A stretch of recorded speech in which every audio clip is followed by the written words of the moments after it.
నా భర్త వాళ్ళ దగ్గర ఎంత డబ్బు తీసుకున్నాడో తెలియడం లేదు. మా ఆయన నాకు ఒక్క విషయం కూడా చెప్పలేదు. ఆయన చేసిన అప్పులన్నిటికీ నేను సమాధానం చెప్పాల్సి వస్తోంది. ఏం బాధపడకు, నేను ఉన్నాను కదా. ఆగు.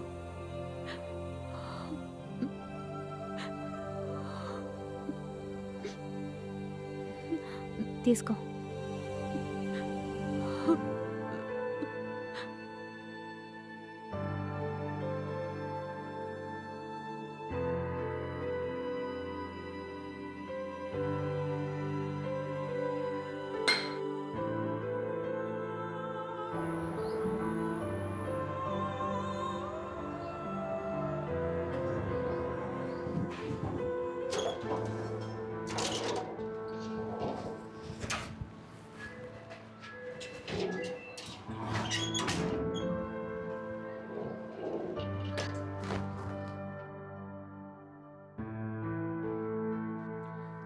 ఏమ్మా, లోపల ఎవరున్నారు?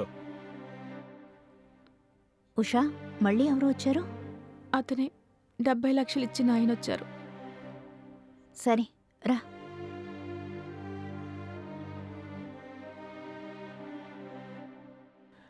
ఏమ్మా, డబ్బులు రెడీ అయ్యాయా? చూడండి, లోపలికి రండి, మాట్లాడుకుందాం. సరే.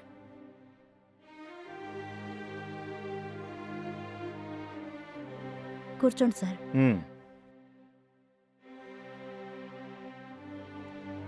దేవా ఎప్పుడు అప్పు తీసుకున్నారు? దాదాపు 1 year అయిందమ్మా.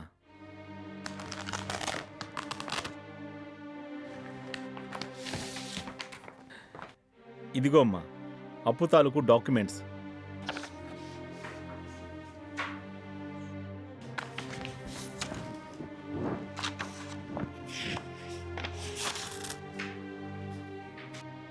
సరే.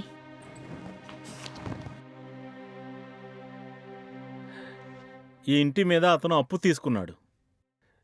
ఇప్పుడు వడ్డీతో కలిపి 90 లక్షలు అయ్యింది. మీరు గనక డబ్బులు ఇస్తే నేనేమీ మాట్లాడకుండా వెళ్తాను, లేదంటే చట్ట ప్రకారం చర్యలు తీసుకుంటాను. అలా జరిగితే ఇంట్లో ఎవరు ఉండడానికి కుదరదు. ఎందుకంటే తిరిగి డబ్బులు ఇవ్వకపోతే ఈ ఇల్లు నా సొంతం అవుతుంది. సార్, నా ఫ్రెండు తన భర్త చనిపోయిన బాధలో ఉంది. ఇలాంటి సమయంలో ఒక్కొక్కరుగా వచ్చి తను ఇలా డబ్బులు అడుగుతుంటే తను చాలా బాధపడుతుంది. మీరు కొంత గడువు ఇవ్వండి, మేము రెడీ చేసేస్తాం. ఎంత గడువు కావాలి? 6 నెలలు. ఏంటి 6 నెలల? ఏంటమ్మా, ఇంకా ఆలస్యం చేస్తే వడ్డీతో కలిపి 1 కోటి రూపాయలు అవుతుంది. ఆహా, అలాంటివేమీ కుదరవు. సరే, మీకోసం ఇంకో 2 నెలలు గడువు ఇస్తాను. ఆ అమ్మాయి నాకు డబ్బు రెడీ చేసి ఇవ్వమని చెప్పండి, సరేనా?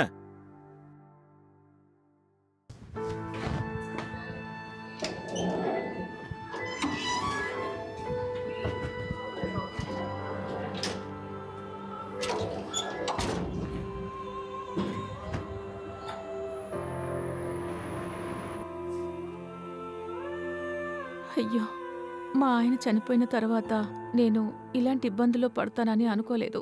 ఆయన ఉన్నప్పుడు ప్రశాంతత లేదు, చనిపోయిన తర్వాత కూడా నాకు ప్రశాంతతే లేదు. ఏం బాధపడకు, అంతా సర్దుకుంటుంది.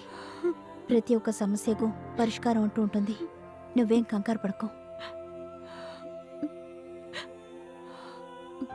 సరే ఉషా, నేను వెళ్తాను. నీకే సమస్య వచ్చినా నాకొక్క కాల్ చేయి, నేను వెంటనే వస్తాను. సరే.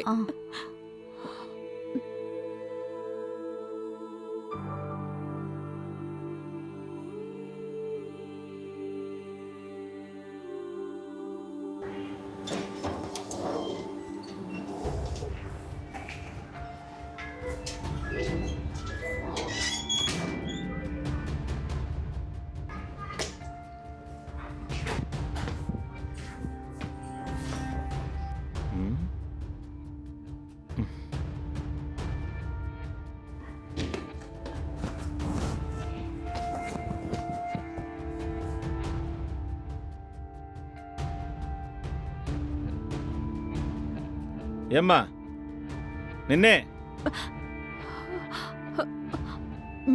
మీరెప్పుడొచ్చారు? ఎప్పుడో వచ్చాను. మీరు మాత్రం ప్రశాంతంగా పడుకొని ఉన్నారు. ఏంటండి, చెప్పండి. ఏం లేదు, డబ్బులు రెడీ అవుతాయా లేదా అని తెలుసుకుందామని వచ్చాను. ఏంటండి, ఒక మగాడు లేని ఇంటికొచ్చి మీరిలా మాట్లాడుతున్నారు?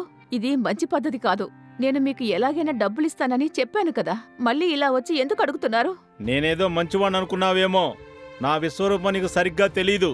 నేనెంత మంచివాణ్ణో అంత చెడ్డవాణ్ణి. నువ్వు డబ్బులు సరైన టైంకి ఇవ్వకపోతే నేను ఊరికే వదలను. నువ్వు డబ్బులు రెడీ చేసి పెట్టు, నేను మళ్ళీ వస్తాను. హ్మ్.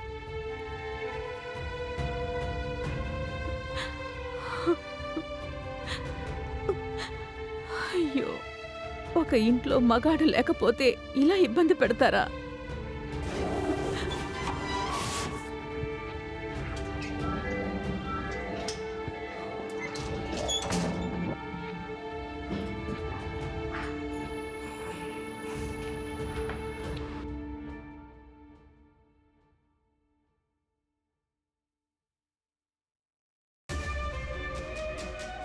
ఏంటండి, మీరు లోపలికి ఎప్పుడొచ్చారు?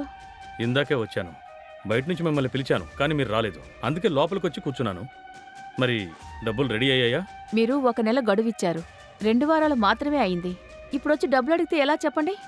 అవునండి, మీకు 1 నెల గడువిచ్చాను.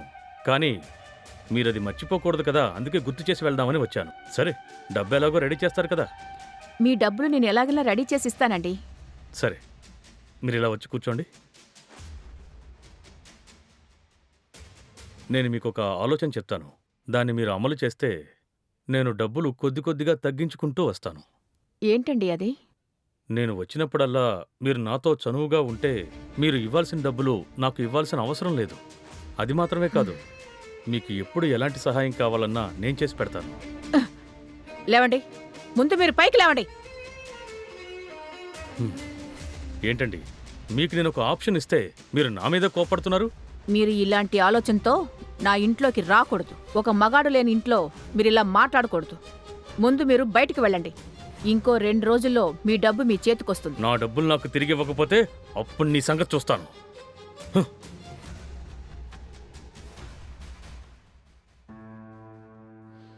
ఇప్పుడు నాకేం చేయాలో అర్థం కావడం లేదు.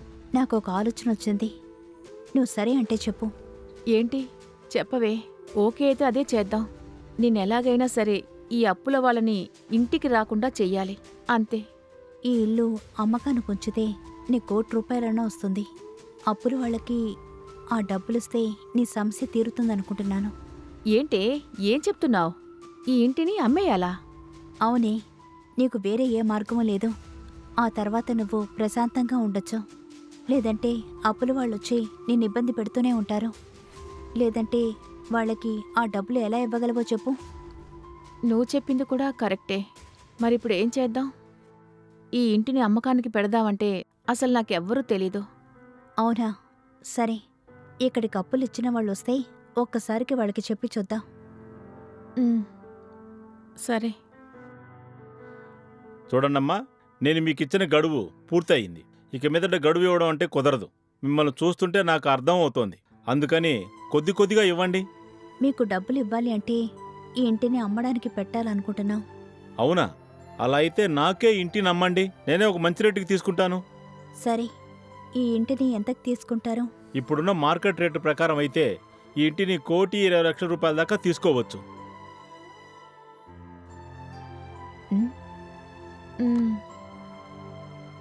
సరేనండి, మీరు ఇల్లు తీసుకొని మిగతా డబ్బులు ఇవ్వండి. సరే, మీరు ఓ పని చేయండి. రేపు ఉదయం 10 గంటలకు రిజిస్ట్రేషన్ ఆఫీస్కు వచ్చేయండి. నేను అడ్వకేట్తో పాటు అక్కడికి వచ్చేస్తాను. రిజిస్ట్రేషన్ పూర్తవ్వగానే నా డబ్బులు తీసుకొని మిగిలిన డబ్బులు మీకు ఇచ్చేస్తాను. ఓకేనా? ఏంటమ్మా మాట్లాడరేంటి? ఓకేనా? సరే అండి. సరేనమ్మా, నేను వెళ్ళొస్తాను. ఉమ్.